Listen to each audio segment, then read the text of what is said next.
I remember mainly the 2 years that I stayed there when my mum was here, and I lived with my grandparents in Koregaon Park, which is this really leafy part of Pune, and it's a lovely area, and it's one of the only parts that are actually that leafy with so much vegetation and trees. They have a lot of banyan trees Oh, with a lot of okay. roots and lots of insects and some snakes as well. Oh, dear. But it's it's a really really nice Yeah. place. So I stayed with my grandparents there, and it was lovely. So I have a lot of nice memories from my granddad's house.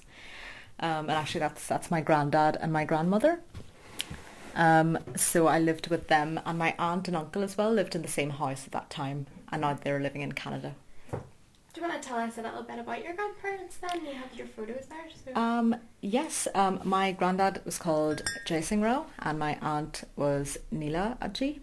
Or not my aunt, my grandmother, sorry, I don't know what I'm talking about. Yeah, so my grandmother was Neela, and they both were, they were living in Corrigan Park for quite a long time. My grandfather was in the army, and he was a brigadier in the Oh, army. wow. So he actually had a lot of British friends whenever the British were based in India, and he also had a lot of Indian friends in the army, and they moved a lot around India with my mum and her sisters and her brother.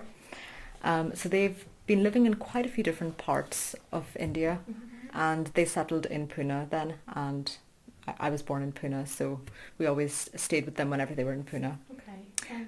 Could you tell us a bit more about his career maybe in the army, or do you know much about it? Yes, I mean, one of the most significant parts of his career in the army was whenever he was based in Goa, in Daman, and they fought a really important battle there, which has actually been commemorated as well very recently. And it was against the Portuguese because they had taken over that area of Goa, and actually there's a lot of Portuguese influence in Goa that can still be seen there. So he was part of that, as well as quite a few other significant like battles and also just general defense around India.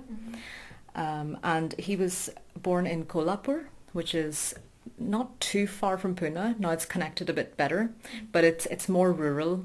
And I say it's a town, but it's actually a really big town. It's got a lot of people. And his family were all from the agricultural sort of background, because there's a lot of people that work in agriculture around Kolhapur.